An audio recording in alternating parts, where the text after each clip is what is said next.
ouvir a palavra. O bispo tirou uns 3 dias aí para dar uma refrescada na cabeça. E eu estou aqui hoje para ministrar, fiz o culto de quinta. E estarei fazendo hoje, fizemos a vigília ontem. Mas quinta-feira ele estará aqui. Amém? Amém. Com a glória do nosso Deus. A palavra de Deus diz que a gente precisa do descanso. Todo mundo merece descanso, não é não, gente? É ou não é? É. Oh, então tá bom, gente. Amém. Nós vamos falar sobre o assunto hoje que envolve a questão da fidelidade. A nossa fidelidade com Deus. E para isso nós vamos estudar uma passagem lá de Daniel, capítulo 6. Deixa eu ver qual é o versículo aqui.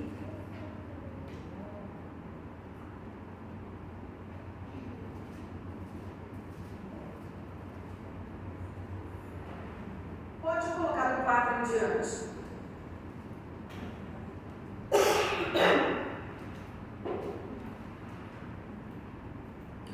Nós vamos estudar essa passagem que fala sobre Daniel quando ele cai na cova dos leões.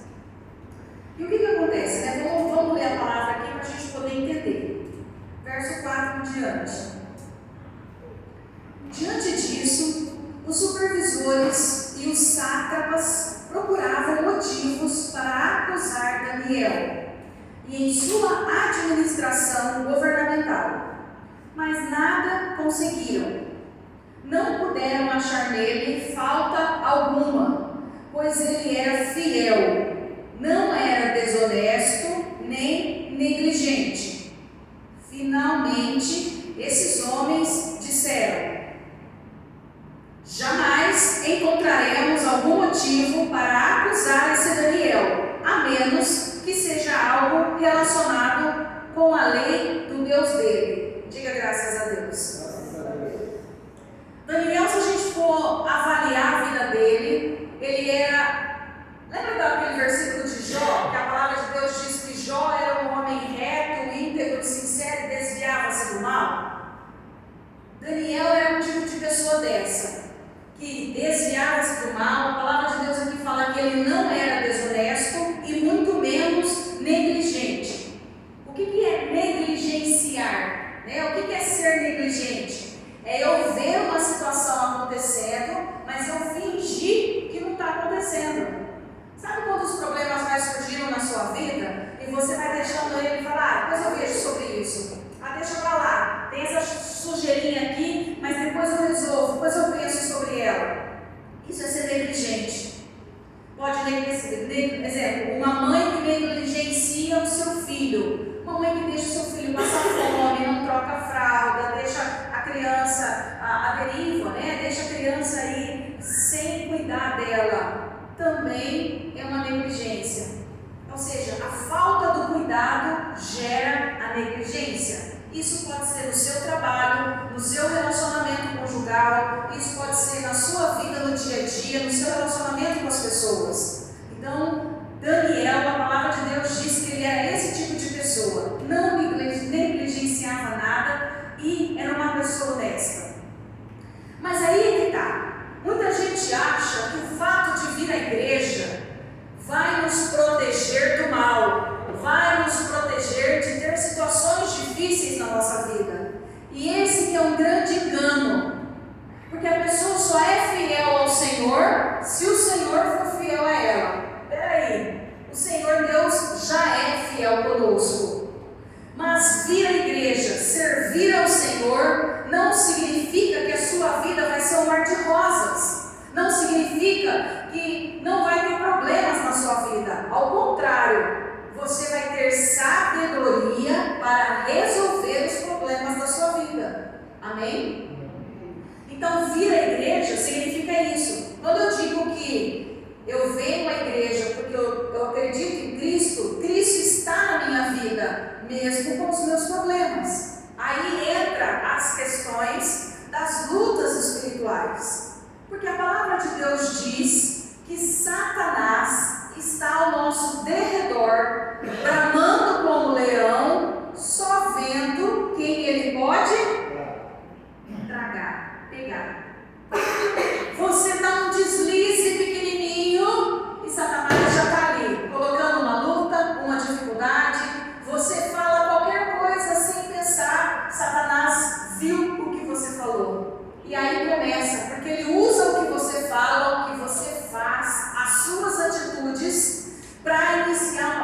espiritual, para colocar um problema, para fechar um caminho, para colocar uma situação difícil na sua vida.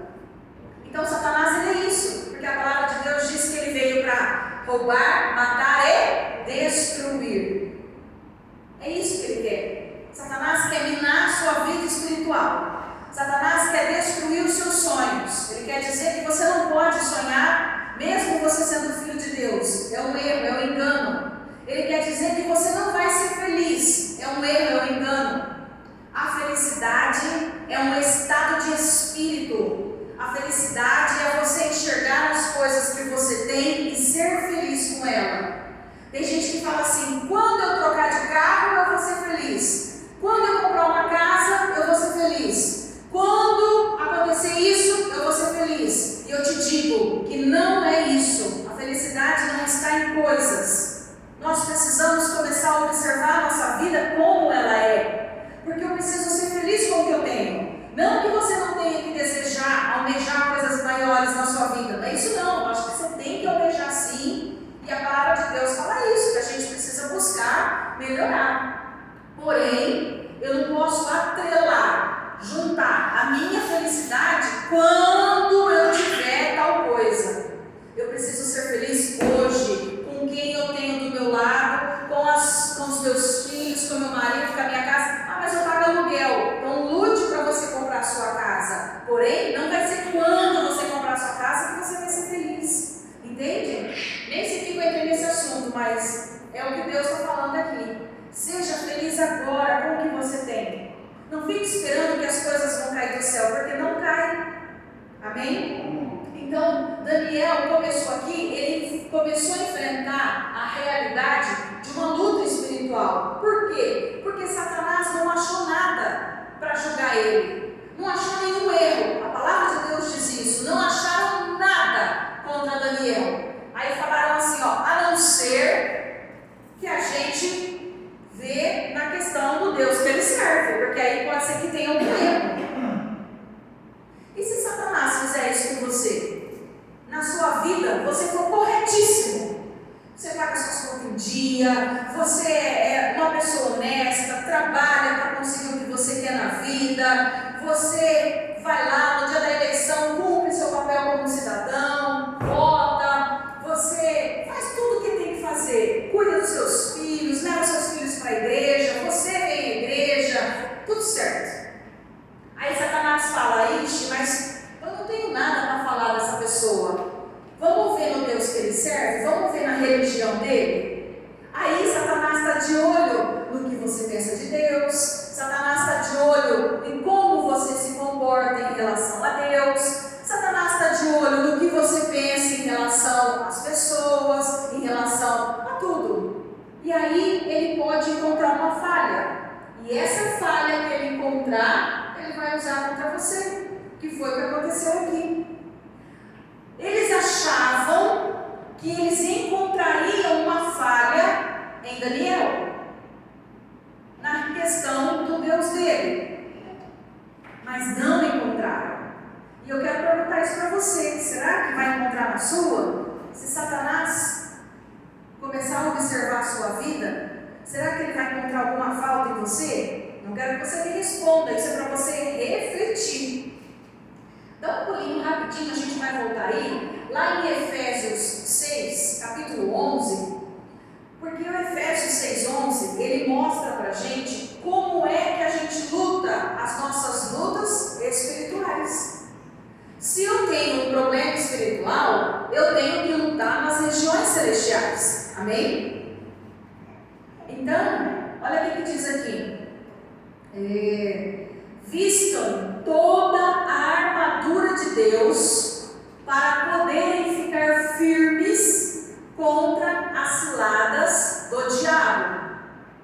Pois a nossa luta não é contra seres humanos, mas contra os poderes e autoridades, contra os dominadores deste mundo e trevas, contra as forças espirituais do mal nas regiões celestiais. Amém? Olha o que a palavra de Deus diz. Então, se tem uma briga dentro da tua casa, o problema não é o marido ou a esposa. O problema é Satanás que está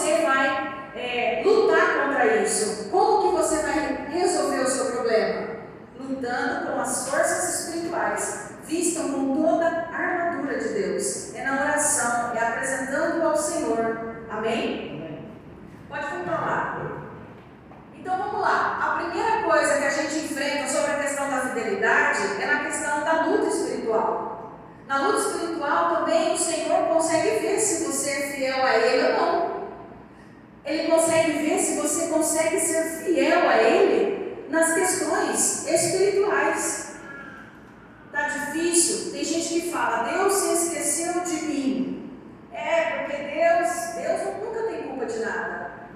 A questão é a forma como que nós lidamos com isso.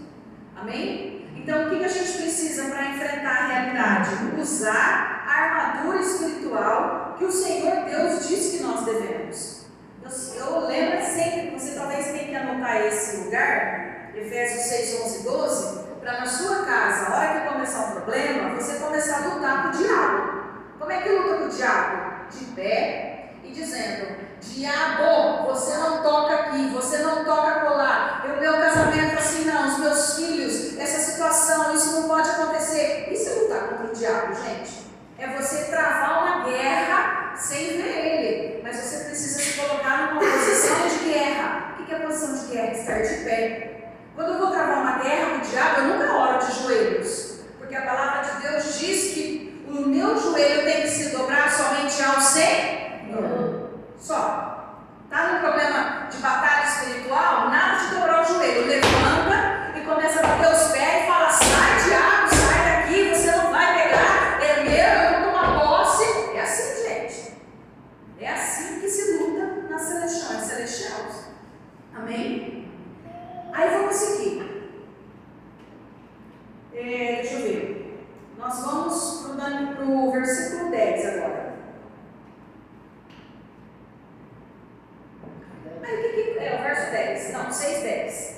Aí o que é? Depois você vai ler, então, porque eu vou seguir a história. E aí o que aconteceu? Os supervisores foram lá, colocaram um decreto, eles deram um decreto de que concordaram que o rei deve emitir um decreto ordenando que todo aquele que orar, olha só, olha o decreto do rei: qualquer pessoa que orar ao Deus vai ser preso.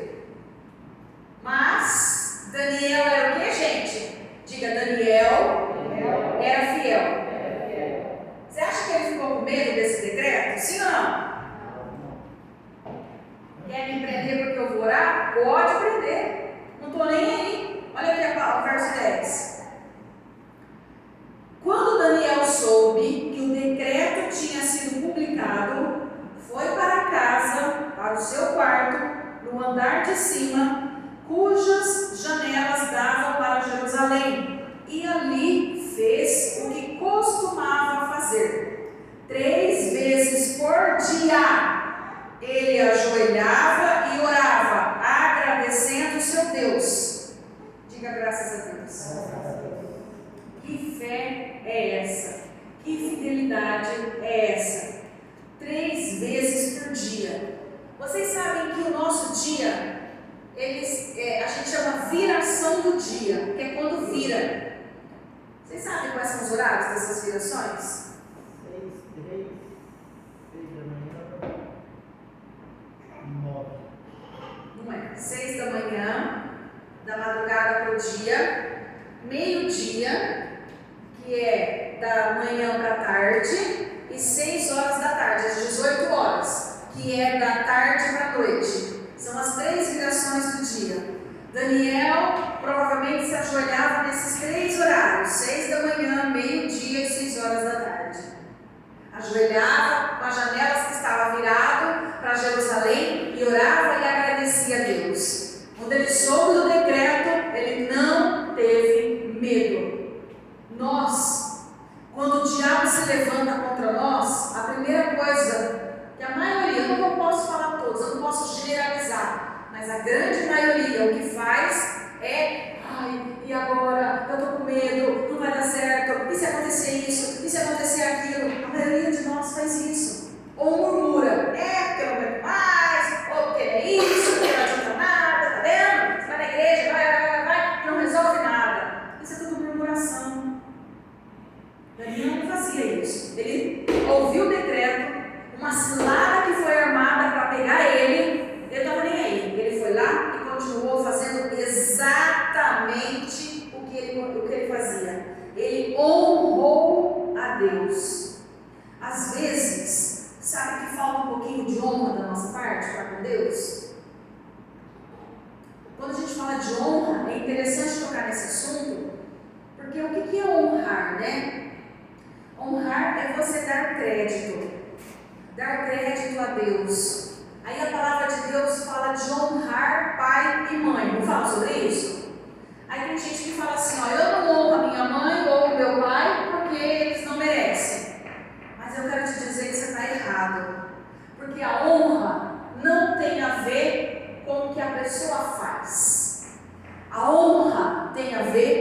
uma posição que a pessoa ocupa.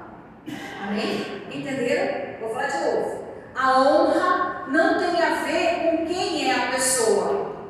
A honra tem a ver com a posição que ela ocupa. Então, se eu tenho que honrar pai e mãe, independente de quem são meu pai e minha mãe, se meu pai e minha mãe é analfabeto, se não é, se ele fez cagada, desculpa a expressão, mas é essa mesmo, se fez, se não fez, não interessa. Eu não falo com a minha mãe, não interessa. A honra precisa ser dada, porque isso é bíblico. E a palavra de Deus vai longe em relação a isso, porque ela diz que você só vai ter prosperidade quando você honrar pai e mãe.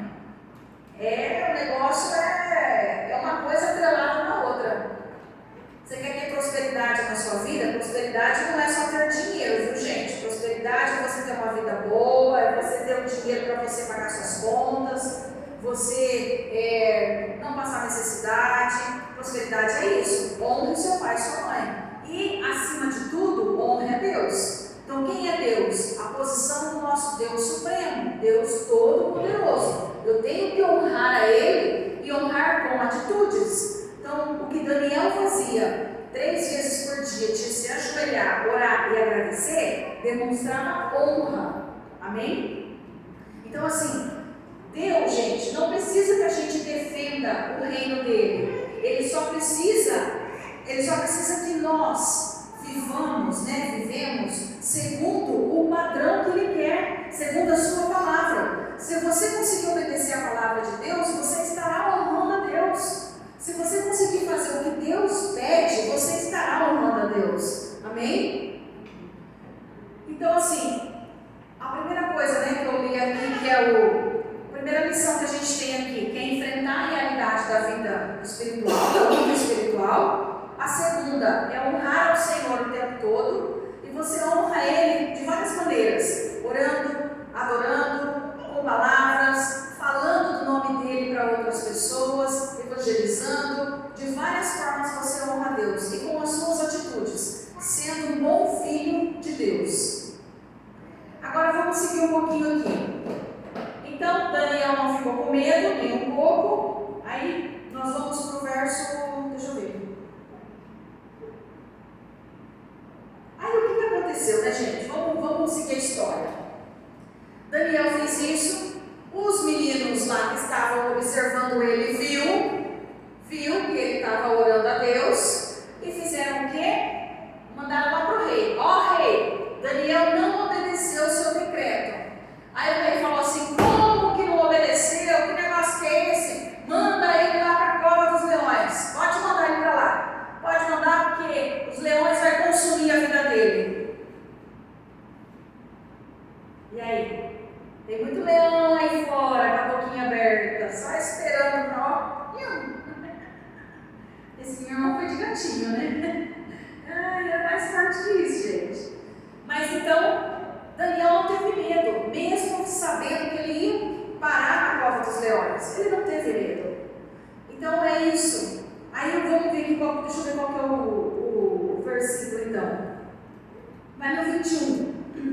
6:21? É.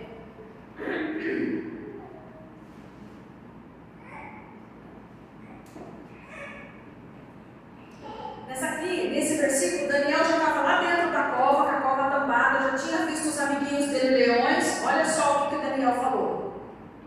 Daniel respondeu: ó rei, vive para sempre. O meu Deus enviou o seu anjo que fechou a boca dos leões. Eles não me fizeram mal algum, pois fui considerado inocente à vista de Deus. Também contra ti não cometi mal algum, ó rei. Ou seja, aqui eu li do 21 para frente, mas o rei aqui já tinha passado a noite. É que eu não quero ler tudo, senão fica muito tempo. Já tinha passado a noite, Daniel ficou a noite inteira dentro da cova desses leões. Ele orou, Deus fechou a boca dos leões. Aí quando amanheceu, o rei falou assim: abre lá a cova para ver os ossadas, se sobrou algum osso do Daniel. E a hora que eles abriram, para surpresa deles, Daniel estava intacto. E o rei ficou abismado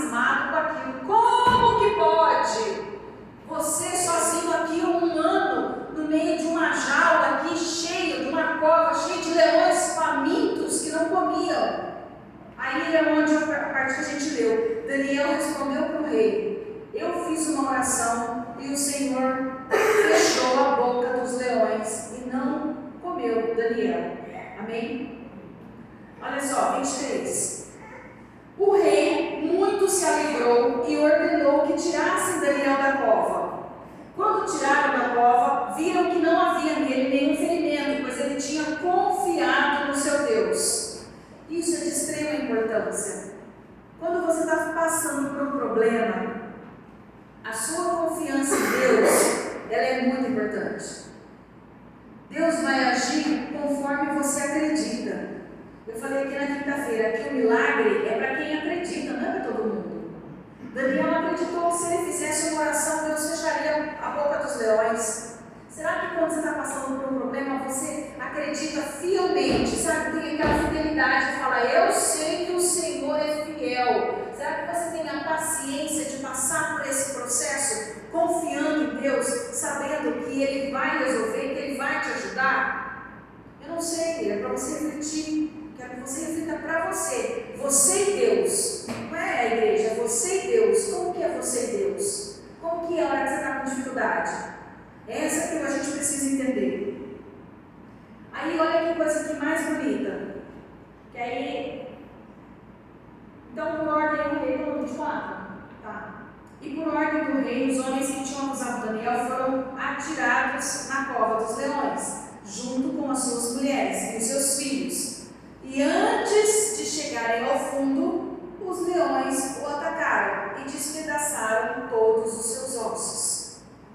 O que aconteceu? Vamos recapitular? Daniel foi colocado dentro da cova dos leões, ele orou a Deus, Deus fechou a boca dos leões, não aconteceu nada com Daniel. No dia seguinte o rei falou: tira Daniel daí. Tirou Daniel ileso, que não tinha nada sido machucado. E quando Daniel saiu, o rei decretou que aqueles que tinham jogado Daniel fossem jogados naquela cova junto com as suas mulheres. E a palavra de Deus diz que antes deles chegarem no fundo, os leões já devoraram eles. É Deus ou não é? Gente, é muito Deus isso. Olha o 25. Então, o rei Dario escreveu aos homens de todas as nações, povos e línguas de toda a terra: paz e prosperidade. Estou editando um decreto para que em todos os domínios do império os homens temam e reverenciam o Deus de Daniel, pois ele é o Deus vivo e permanece para sempre. O seu reino não será destruído, o seu domínio jamais acabará. Ele livra e salva, faz sinais e maravilhas nos céus e na terra. Ele livrou Daniel do poder dos leões. Assim, Daniel prosperou durante os reinados de Dario e de Ciro, o reinado persa. Diga graças a Deus. Graças a Deus. Isso é o resultado da nossa fidelidade com Deus. O que eu aprendo com Daniel? Que independente da situação que você esteja vivendo, seja fiel ao Senhor. Confie nele, honre ele, lute as suas lutas e as suas batalhas espirituais nas regiões celestiais como ele nos ensinou. E acima de tudo, coloque a sua esperança no Senhor. Daniel não cedeu à pressão. E tem muitos de nós aqui que, seja que for o mínimo de pressão que a gente passa na vida, a gente cede o mais rápido possível. Então, cuidado com as pressões. Nós vamos ter pressões na vida demais da conta. Mas olha só, eu posso confiar no Senhor. Amém? Então, não tenha dúvida. Desfrute dos momentos, daquilo que o Senhor colocou na sua vida. Amém? Amém. Glória a Deus. Entenderam? Fidelidade. Fidelidade é muito mais daquilo que a gente possa imaginar. Eu quero que você saia daqui hoje refletindo se você é fiel ao Senhor ou não. E eu falo em todas as áreas, seja na área financeira, seja na área da oração, seja na área da luta espiritual, seja na área da sua vida espiritual com o Senhor, em todas as áreas. Pense nisso. Curva sua cabeça um minutinho. Pai, aqui diante do Senhor, ó Deus, eu estou com o teu povo e eu peço que em nome de Jesus a tua presença se manifeste aqui no nosso meio. Estamos aqui adorando ao Senhor e falando de fidelidade, porque o Senhor é fiel conosco. O Senhor demonstra essa fidelidade mesmo sem a gente merecer. Mesmo ainda que eu não mereça, o Senhor já tem sido fiel. Ainda que eu me peça certas coisas, o Senhor, Deus, faz na minha vida antes mesmo de eu pedir. Ah, Deus, isso é só a fidelidade do Senhor mesmo, porque não tem outra maneira. Você chegou aqui hoje e até aqui o Senhor que ajudou você. Ele te ajudou porque Ele é fiel. Ele te ajudou porque você é o filho dEle e Ele ajuda aquele que é filho. Ah, Deus, em nome de Jesus, que a tua presença seja manifestada aqui no nosso meio e que você saia daqui hoje cheio dessa palavra, cheio da presença do Senhor, entendendo que a fidelidade do Senhor é um dos requisitos para que você seja um bom cristão. Honre ao Senhor de todo o teu coração, que você demonstre a Ele essa honra em nome de Jesus. Oh, meu Deus, que a nossa vida com o Senhor, ela seja cada vez mais próspera e frutífera. Que eu possa falar do teu amor para quem estiver ao meu redor, Deus, em nome de Jesus. Eu declaro, Deus, que o Senhor é um Deus santo, santo e poderoso. Só o Senhor é Deus. Diga graças a Deus. Amém. A glória do nosso Deus. Pode explicar então.